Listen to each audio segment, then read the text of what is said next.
we are here in the beautiful home of Mommy Trina, and she's here to tell us all about how she wonderfully set it up the Montessori way. Hi! So how did this all start for you, this fascination with the Montessori style? I learned about Montessori when my eldest was about 3. We were looking for a preschool.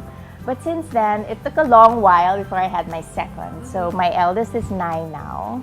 So when I had my second, I researched about Montessori from birth. Literally, as in the moment the child is out and you're setting up the room. You get a sticker? Let's do one. Montessori at Home is about preparing the home for a new family member with the intention of adopting the Montessori learning philosophy as part of your child's everyday life. Sticker? Let's do one. If you want the baby, if you want a new member of your household to be part of the family, then we fixed our living room, we fixed our kitchen, we fixed little nooks and crannies for her to feel that she's welcome, that she has access to things that we have access to. So it isn't just what you think of as playroom. It's really things that allow the child to be part of everyday life at home. So from setting up her table, to eating, to making her own snack.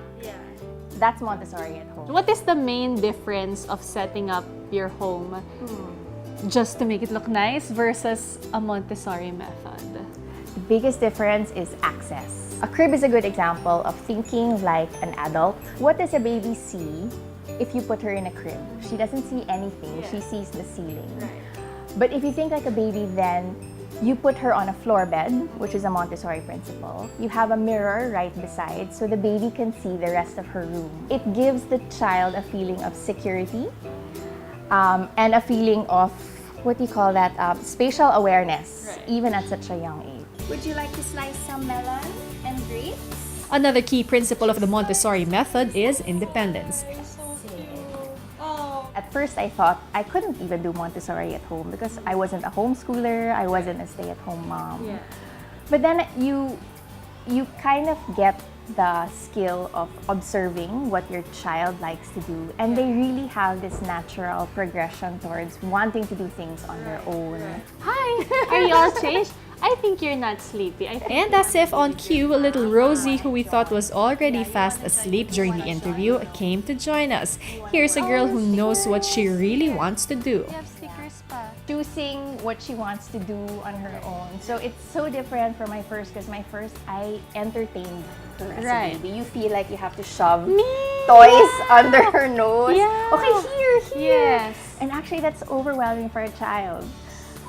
So here, I realized you just have to prepare the environment. And that's a Montessori term, right? Which makes total sense. Independence. Of course, part of that is you model first. And then eventually they'll pick it up. And you kind of think they won't, but they actually will. So now versus my eldest, she has a dress-up station. She has access to her own sink. I actually find value in independence now versus I did with my first. And then there's not much room, so we only have a few diapers. While we as parents are always more than willing to go the extra mile to make sure our kids get the best of everything, there are also a few things that we want for ourselves, like a beautiful and organized home. We asked Trina how she was able to achieve both. It doesn't mean that it's going to be a total takeover of your home. Because you also live in your home, right? Our living room has totally been taken over. Well, one welcome principle is toy rotation. And the principle there is because, so you don't need a lot of room. At saka parang they'll play with one toy for a bit and then move to the next. It's actually a sign that you have too much out.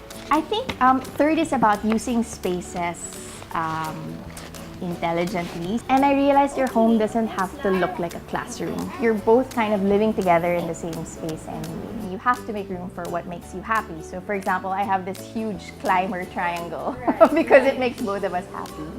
But I want it to be beautiful, so I had it painted white so that it matches with the rest of the house. We have to talk about this wonderfully organized shelf of books and toys behind us. Wow. Thankfully, books is something that, as a working mom, it's easy as a bonding activity for your child. So you really throw all your energy at reading a book. And then it becomes this magical moment between the two of you. So we built our collection based on that. It's by color. Galing. Also, so for that's why it looks so pretty it's subtly bicolor. Brain development there. What's even more fascinating about Trina's Montessori journey is that she learned everything through self-study. Training is not so accessible for us here in the Philippines. I think there are some certificate courses, but it's not like the ones that are internationally accepted.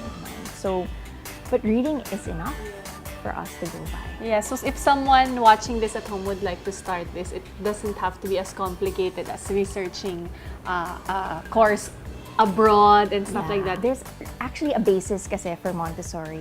That's why I chose it over all of the other, I guess, Methods. methods. Yeah.